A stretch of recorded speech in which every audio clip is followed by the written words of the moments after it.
Hello, my name is Ram Venom. I actually just joined the Solo team as a field engineer. I come from IBM, where I was a technical product manager and a developer advocate for the IBM Cloud Kubernetes service, and also the Istio related offerings. I also served on the Istio steering committee for a couple of years. I helped many users adopt Istio into production, and I learned a lot of things along the way. So I'm hoping to pass on some of that information to you in this talk. So in this talk, I'm hoping to provide a guide to adopting the security features of Istio. I think it'll be a mid to high level feature overview, and it'll focus on how to adopt the features without breaking everything. It's not meant to be a deep dive session on any one thing. So just basic Kubernetes knowledge is kind of all you need to take something away from this. We'll start with the basics of Istio and then talk about how to secure outbound traffic, encrypt your internal service-to-service traffic, authorization and authentication of your workloads and requests, and finally end with some resiliency configuration to harden your environment. To lay down the groundwork, let's talk about how service-to-service communication happens in Kubernetes. Kubernetes has an abstraction concept called a service, where a group of same or pods or containers can get a DNS name and an IP address. So if I had two services, let's say front end and back end, and the front end wants to talk to back end, front end will make a request to the back end's DNS name, maybe HTTP/backend. Kubernetes will resolve that to a pod IP address running your backend container. And then once you have that, you'll just start talking to that IP. There isn't much intelligence or programming capabilities with this network flow. Your network can be unreliable. Your traffic can be watched. You don't have dynamic routing capabilities. And if you want any of these features, you would really have to build them directly into your microservice.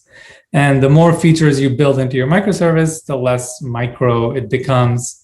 And then you suddenly lose all the benefits of this microservice architecture. Some of the benefits include being able to program every microservice in a different language.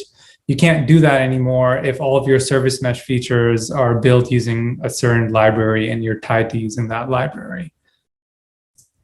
So what you have is this kind of old rusty pipe, right? With leaking water, implying that, you might be having leaky traffic or unreliable traffic.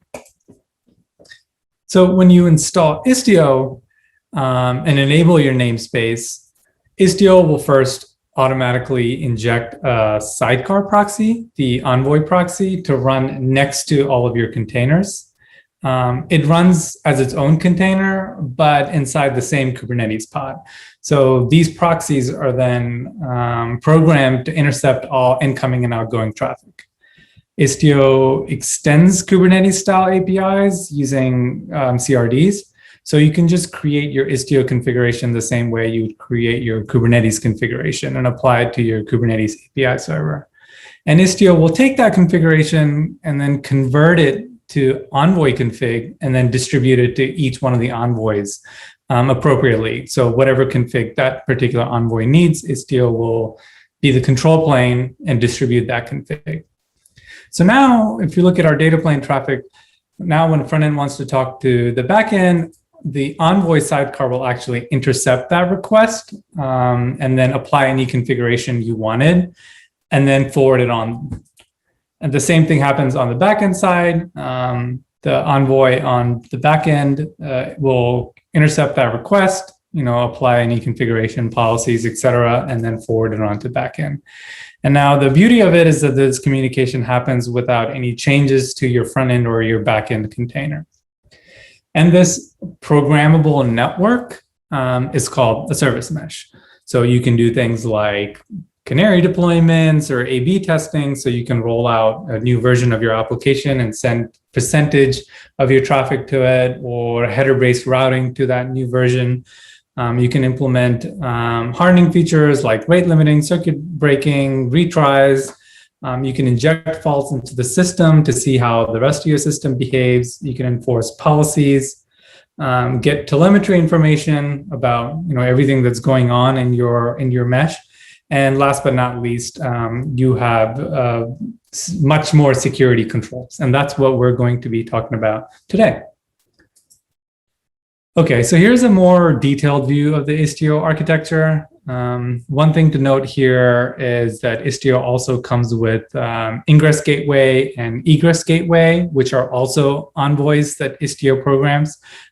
These gateways are used for incoming traffic into your cluster or into your mesh, and also outgoing traffic as well. So you can get the same functionality that you're getting with your service-to-service proxies, as also you can get that same functionality with traffic coming in and out of your cluster. Okay, so you've installed Istio, you kind of played with the getting started, and now what? So first, let's get control over your outbound traffic, right? Your containers might need access to external URLs, APIs, and cloud services to run properly. What you need to do is make sure you have visibility and control over what they are.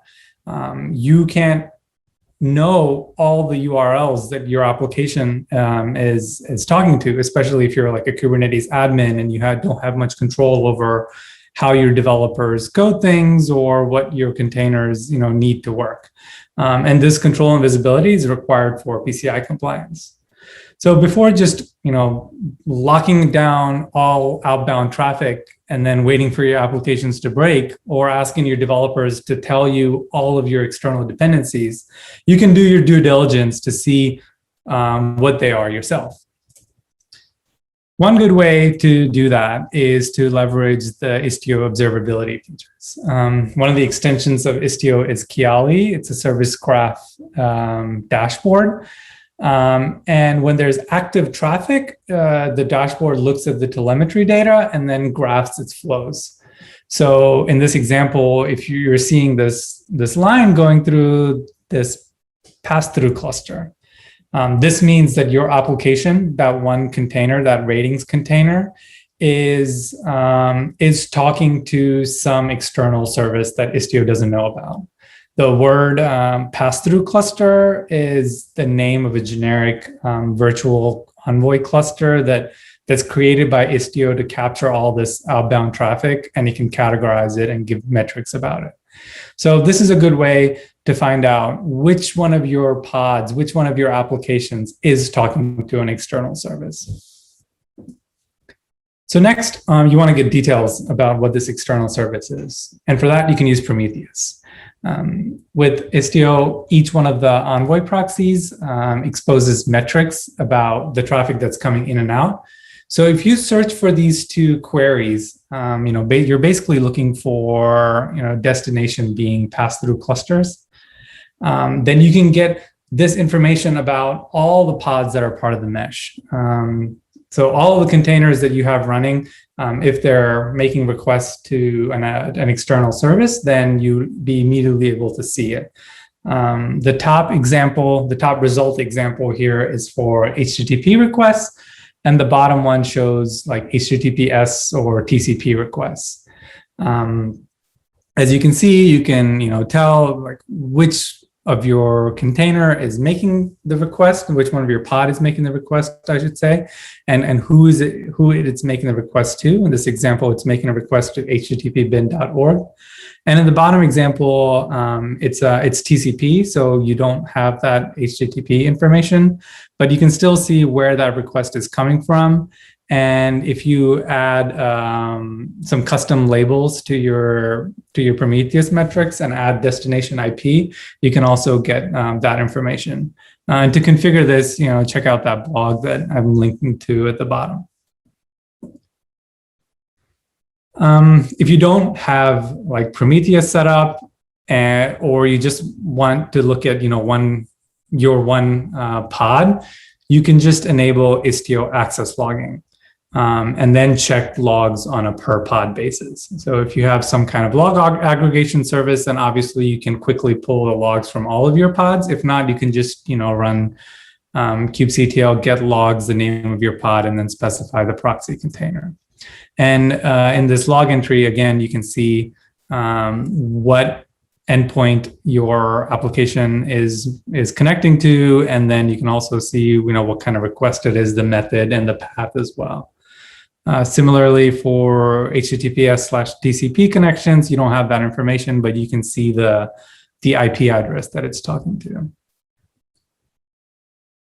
So once you know all of your external endpoints, you can start telling Istio about them. You're basically just adding it to the Istio's service registry. I'm showing a simple example of declaring an endpoint for http://bin.org on port 80. So it's just standard http//http://bin.org. And then I'm telling Istio to do the DNS resolution for me. Service entries are very powerful, and there's a lot more configuration you can do than just this simple example. For example, for TLS services, you can include things around SNI matching, providing certificates, etc. Once you have that service entry defined, you can run the istioctl proxy config endpoints command and point it at a given pod, and then you can see all of the new endpoints that were added. So these are basically all the endpoints that now Istio knows about that it can route to from that particular pod. Once you have all of your service entries defined, or you think you have all your service entries defined, you can use the istioctl the proxy config tool that I just talked about, and then you verify that it has all the URLs. You're now ready to block the endpoints that are not defined. Basically, any endpoints that are not service entries, that are not declared in a service entry, you can tell Istio to not send traffic to it. And to do that, you have to change this installation flag called Outbound traffic policy. By default, it's set to allow any, and you're going to change that to registry only. And then that immediately starts blocking requests to endpoints that are not, that Istio doesn't know about, that there's no service entry for.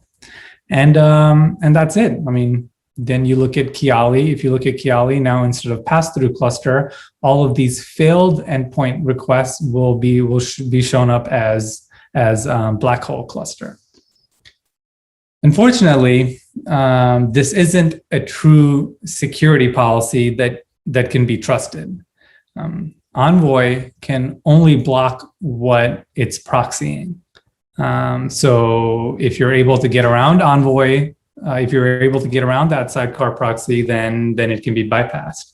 In fact, Istio gives you these two annotations that you can just add to your deployment, a set of IP ranges or a set of ports that you can just tell Envoy to just ignore. And these annotations are useful when you can't get your application to work with the proxy for some reason, and you just want to bypass it and talk directly to it. But from like a security enforcement perspective, that's not useful. You can't trust your developers to not use this annotation and just kind of get around it. So that's where egress gateways can help. You can configure all of your outbound traffic to direct to an egress gateway workload, and then have that egress gateway workload proxy your request to any external endpoints. Not only does this give you additional control in terms of being able to do like TLS origination, better visibility, routing capabilities, etc., it's also more secure.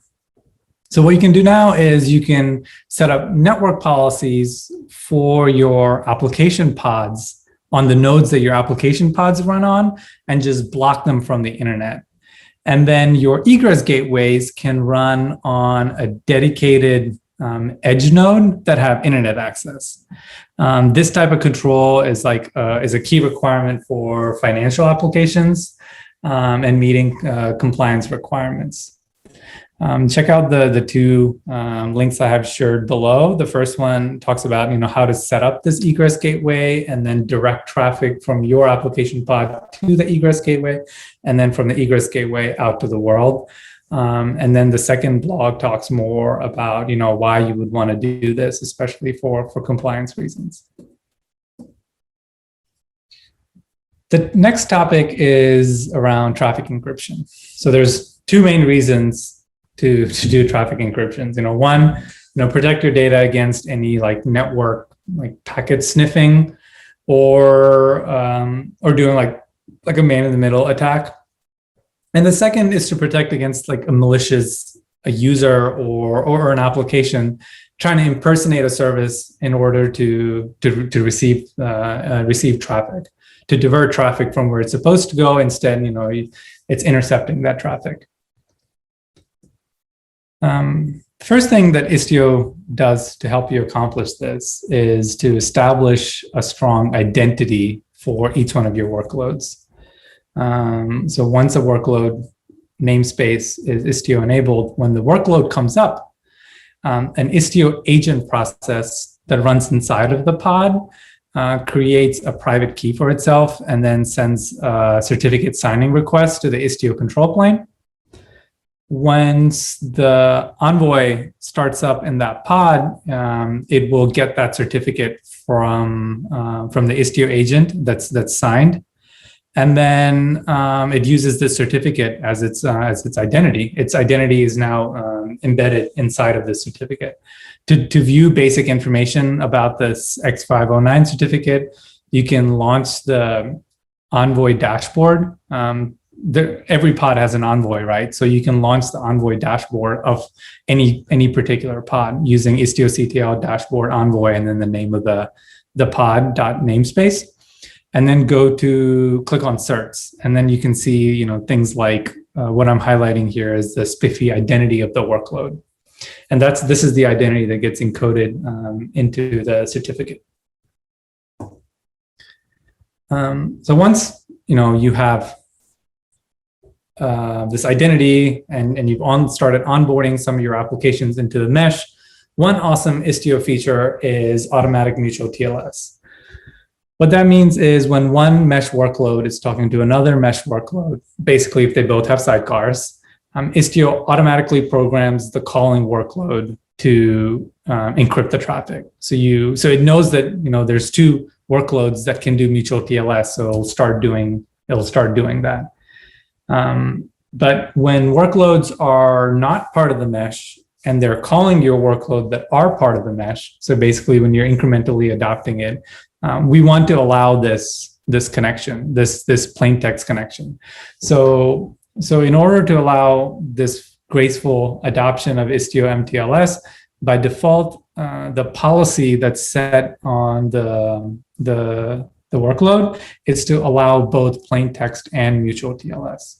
So when it comes to policy, the rule that is enforced on the server side, in this example, it's the backend, the default policy is to allow both plain text and mutual TLS. So that's great when you're onboarding your applications one at a time. But when you're done doing that, when all your applications are part of the mesh, then you need to switch this from permissive mode to strict. And this tells Envoy on the server side, or in this case, in the backend side, to only accept MTLS connections.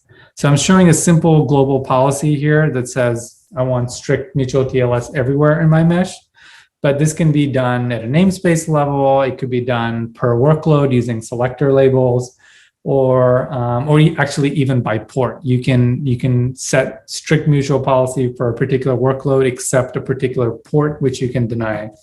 That's usually helpful when you have some kind of metrics endpoint that you don't or can't have mutual TLS on, so you can just disable it just for that one port using this peer authentication policy. And then once you've done that, to verify, you can use Kiali to observe the traffic flow. Now, if you look closely on top of each one of those arrows, there's a lock icon that shows you if all the traffic that's going between those two is mutual TLS. To see this lock icon, you will have to click on that display dropdown and click on security.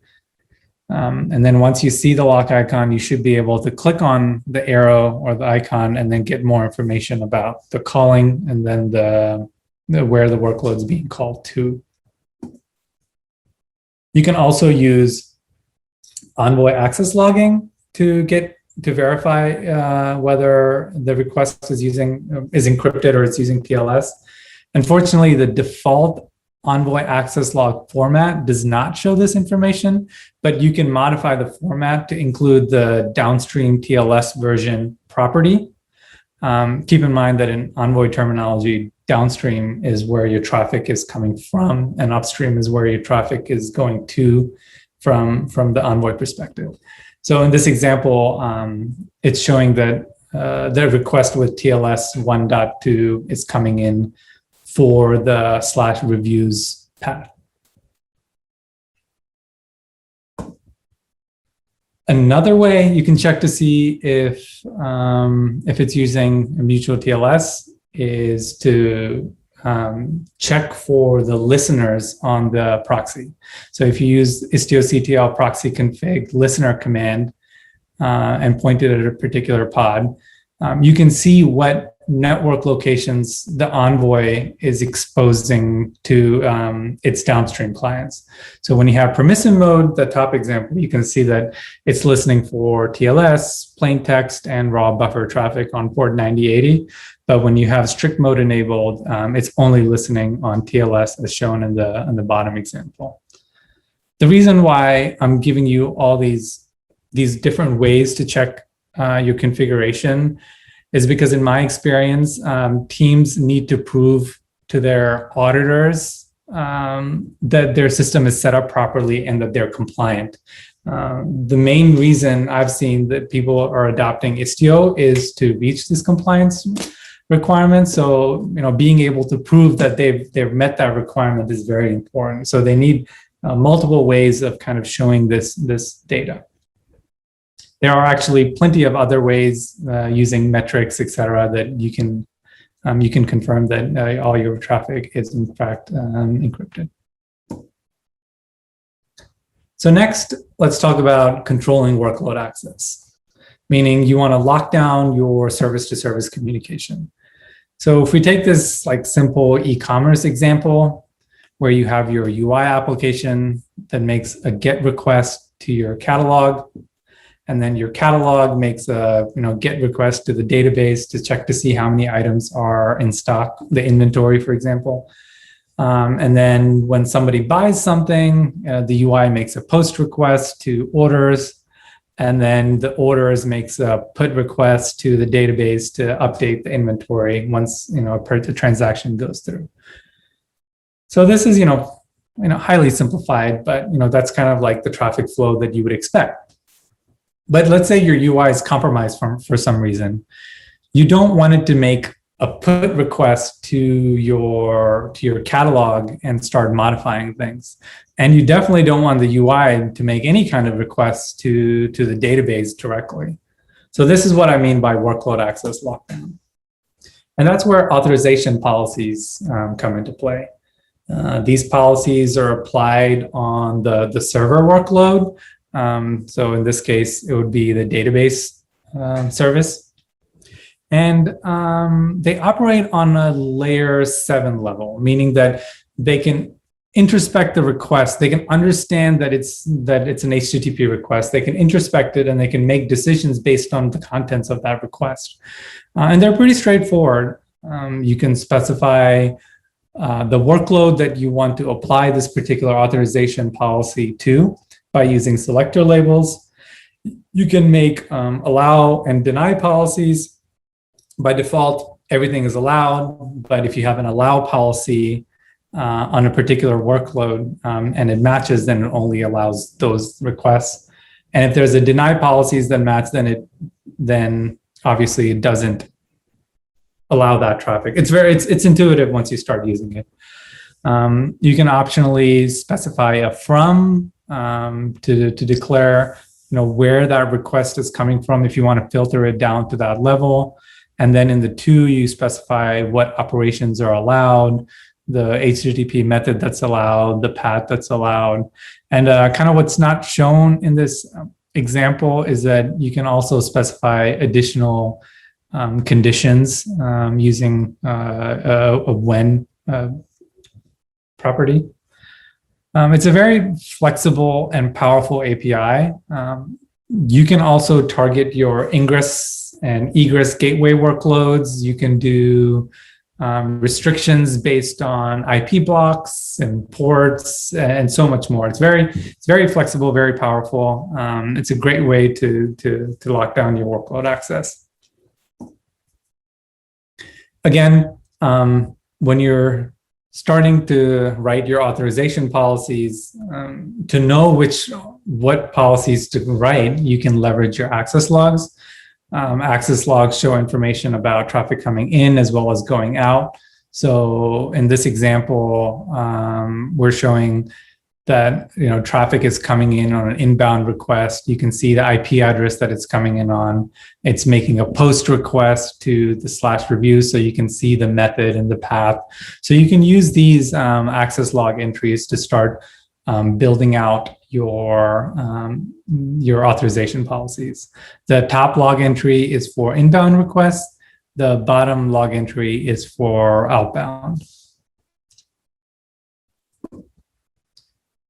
Once you think you've created them all, and let's say your application is not working, you will need to start debugging.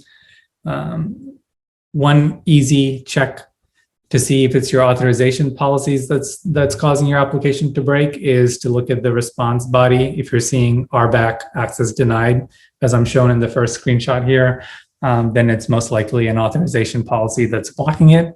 So that's when you'll need to see what authorization policies are actually applied on a specific pod.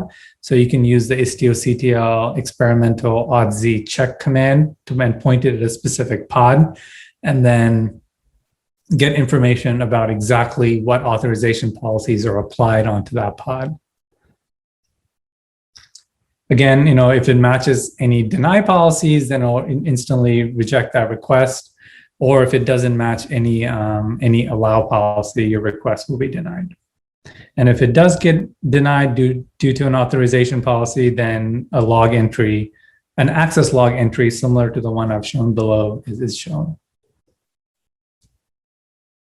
Next, I'll cover request authentication. This is for defining what request authentication methods are supported by a workload. So it lets you configure like job policies so that Envoy can check to see if a valid token or valid authentication is there on the request before sending it out to your workload. So this is a simple example here that's saying that for my orders workload, it requires a valid JOT token that's issued by provider. The issuer is example-provider, and then it also specifies the URL of the provider's public key that it's going to use for that JOT key validation. And this policy alone will cause Istio to do the validation if the token is present. But if it doesn't have any auth credentials, right? If there's no token, then it will still allow the request. And if you want to block that, then you can use authorization policies to kind of control that behavior. Istio has a task, as I'm showing in the link below, where you can play with a sample authentication workflow.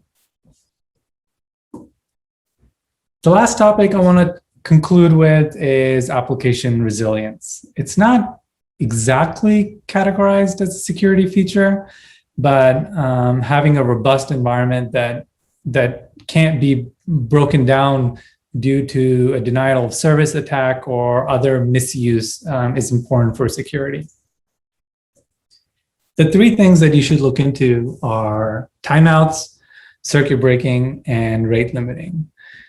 Timeouts are pretty easy to set in Istio. And this example is showing that for the review service, you want to set a timeout value of a half a second.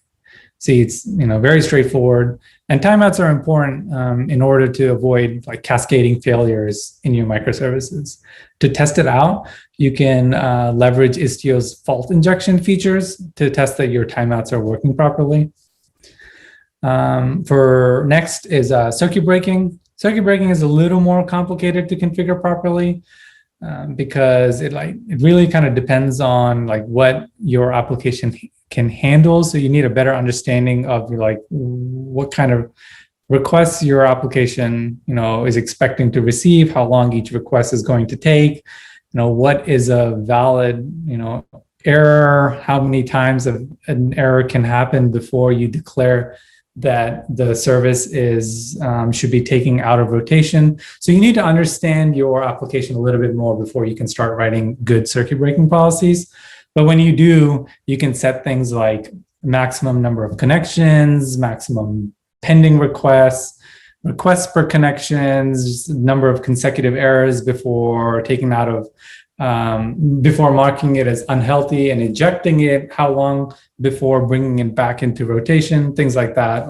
It's very powerful. And destination rules is how you go about setting it up. And last, rate limiting. Honestly, like this should be more simple in Istio, but it's currently not.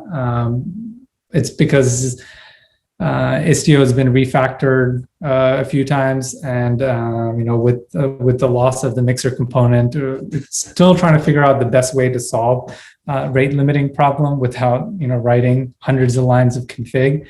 Currently, it requires you to write an Envoy filter to do any rate limiting work, and this can be a little intimidating. And this is where features that like Solo Developer Portal, for example, can really help with. Well, I mean, I hope this was useful in learning the security features of Istio, how to incrementally adopt them without breaking everything, and then validating that you have things set up properly. If you have any questions, I'm ready to take them. Thank you.